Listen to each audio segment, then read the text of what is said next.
A'udzubillahiminasyaitonirrajim. Bismillahirrahmanirrahim. Alhamdulillahirrabbilalamin. Wassalatu wassalamu ala asyrafil anbiya'i wal mursalin wa ala alihi wa sahbihi ajma'in. Rabbi shrah li sadri wa yassir li amri wahlul 'uqdatam min lisani yafqahu qawli. Subhanaka la ilma lana illa ma 'allamtana innaka antal alimul hakim. Wala haula wala quwwata illa billahil aliyyil azim. Yang dihormati Tuan Pengerusi Al-Fadhil Ustaz Fauzi, ini orang bijak pandai semua di atas pentas malam ni. Yang suka menyanyi Al-Fadhil Ustaz Aswad. Nanti kita boleh bincang pasal nak buat rakaman. Yang dihormati Brother Syakirin, tuan-tuan dan puan-puan muslimin muslimat, Assalamualaikum warahmatullahi wabarakatuh. Seperti Brother Syakirin juga, saya dilahirkan Islam. Kita semua dilahirkan Islam, dibesarkan juga dalam, berbeza sikit kerana dibesarkan dalam keluarga Islam. Sebenarnya kalau nak kira daripada kedua belah arwah mak dan bapak saya, daripada Kelantan ada yang hafiz Quran. Belah mak pun daripada Batu Kikir, Jambatan Bosi, daripada Madrasah Majidiyah di sana. Memang saya dibesarkan dengan basicnya, asas agama tu. Alhamdulillah, saya ingat masih dalam sekolah rendah lagi dah khatam Quran. Cuma sebenarnya saya dibesarkan oleh arwah bapak saya, seorang yang sangat strict. Arwah bapak saya guru besar sekolah orang putih dekat Kampung Baru di Kuala Lumpur. Dan dalam keadaan yang sangat-sangat strict, ke mana nak pergi, umur 16 tahun nak buka tingkap pun arwah bapak kena marah. Dia kata, dah nak lelaki sangat ke kalau tengok orang main bola kat luar. Jadi saya rasa apa yang berlaku pada saya ialah perasaan remaja tu yang rebellious, yang ingin tahu. Kalau sekarang kita sangat beruntung kerana para ustaz semua, para ustaz yang ustazah yang canggih. Ustaz semualah sporting, ustaz boleh nyanyi. Ini lagu dangdut lagi. Macam saya ingat dulu saya seorang anak yang suka bertanya.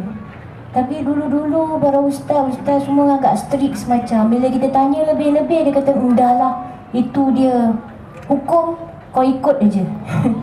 Jadi dalam kehidupan saya yang rasa sangat terkongkong masa itulah.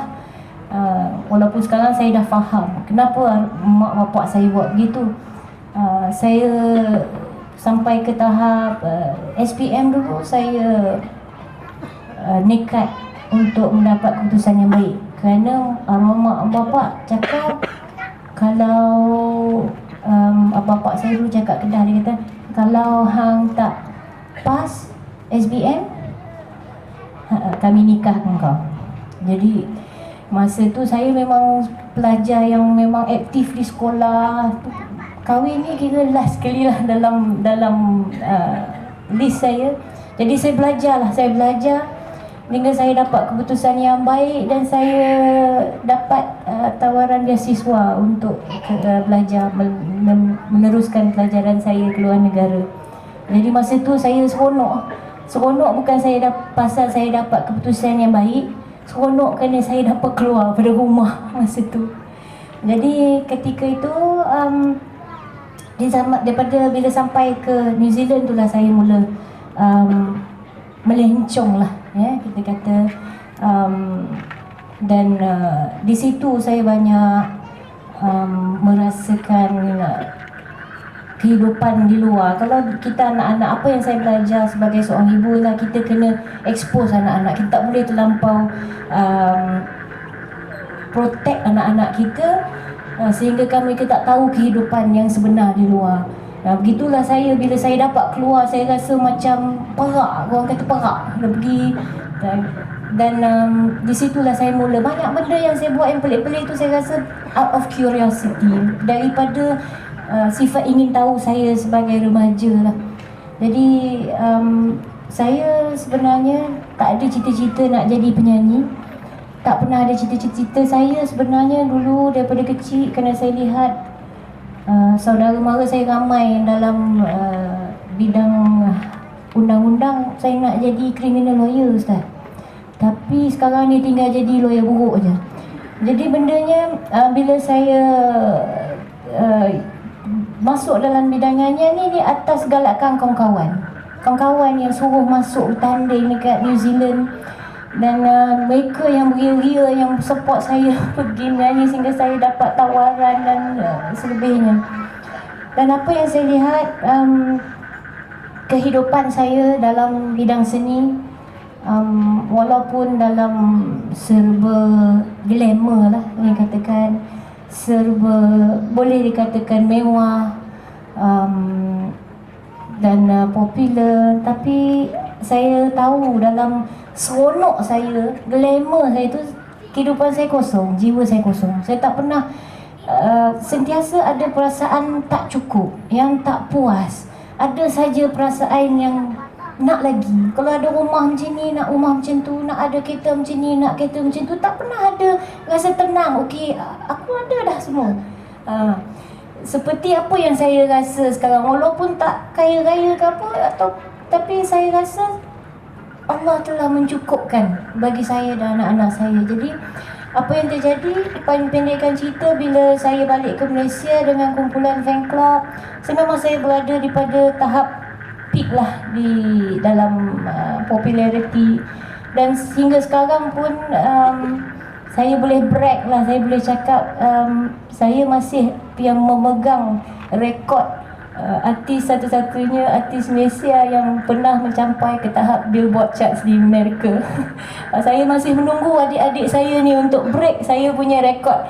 Jadi dalam keadaan saya bergaul dengan kawan-kawan fan club, saya lihat sampai ke satu tahap saya buat rakaman bersama seorang producer Amerika. Dan apa yang saya lihat, apa yang dia cuba buat pada saya, dia cuba menukar saya. Dia cuba jadikan saya seperti orang Amerika. Saya pernah sampai bergaduh besar dengan dia. Saya kata, aku Asian, kau tak boleh nak buat aku bunyi macam American. Buat macam mana pun, jiwa aku tetap orang Asia, orang Timur.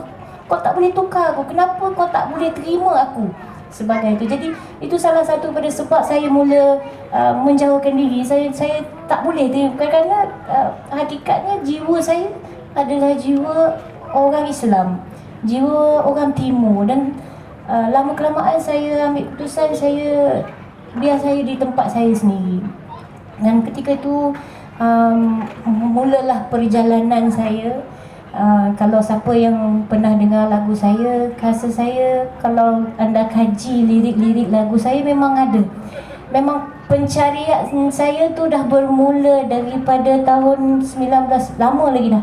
Tahun 1990 saya tulis lagu Janji Manismu. Walaupun lagu tu tentang putus cinta, tapi dalam lirik-lirik lagu itu ada yang mengatakan, adakah ini satu pembalasan, ku sedar kebesaran-Mu Tuhan. Daripada situ lagi saya dah ada pencarian itu.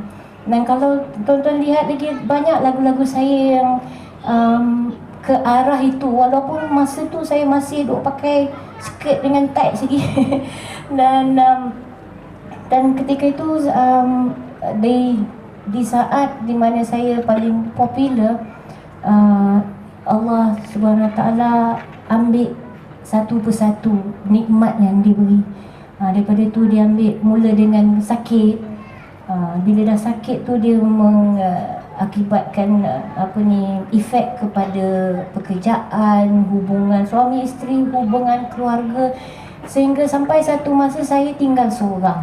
Saya rasa tinggal seorang sampai ke tahun 2001 dalam pergolakan rumah tangga dan macam-macam lagi hak penjagaan anak saya. Allah Ta'ala ambil mak saya. Satu-satu tempat saya mengadu tu, mak saya pun Allah SWT ambil juga. Sampai satu hari saya duduk, tak ada apa lagi dah. Saya rasa saya duduk di ruang tamu saya kata, okey, Cuma selama ni walaupun saya jauh melencong, saya tahu saya selalu ada komunikasi dengan Allah. Saya kata I don't understand, saya tak faham. Kenapa hukum kau ini tak boleh, itu tak boleh. Bila aku bertanya, tak ada siapa pun yang beri aku penjelasan yang aku boleh terima. Kalau aku dibesarkan dalam Islam, dalam ajaran aku baca, aku tahu semua. Aku salah seorang pada pelajar yang baik dalam subjek itu, tapi aku tak faham. Kau berikan aku kefahaman. Make me understand. Cakap dengan Allah pun cakap putih. Duduk ni sini cakap putih. Make me understand. I don't understand. Kenapa? Jadi apa yang saya lihat daripada perjalanan hidup saya, memang Allah tunjukkan kepada saya, membuat saya faham kenapa hukum-hukum yang diturunkan, hukum menutup aurat, banyak lagi lah dalam perjalanan hidup saya, membuatkan saya, oh, now I understand. Sekarang saya faham kenapa orang wanita kena buat macam ni. Sehingga kan satu tahap tu yang saya dah tak ada apa lagi, saya duduk di ruang tamu rumah saya angkat tangan. Saya kata, ya Allah, aku dah tak ada apa lagi. Segala apa benda nikmat dunia kau dah ambil semua. Sampai mak aku pun kau ambil. Tapi aku pernah belajar, aku pernah baca dalam kitab, dalam Al-Quran, bahawa kau berfirman, la yukallifullahu nafsan illa wus'aha laha ma kasabat wa 'alaiha ma iktasabat. Sungguhnya Allah tidak akan membebani seseorang hamba tu lebih daripada yang dia sanggup. Jadi saya cakap pada masa itu, kata, ya Allah, kau dah ambil semua yang berharga dalam hidup aku. Kau dah ambil mak aku, tapi kau jangan ambil anak-anak aku. Itu kalau betul-betul apa yang kau katakan dalam kitab kau, yang kau turunkan, kau akan tahu yang anak-anak aku adalah had aku, limit aku.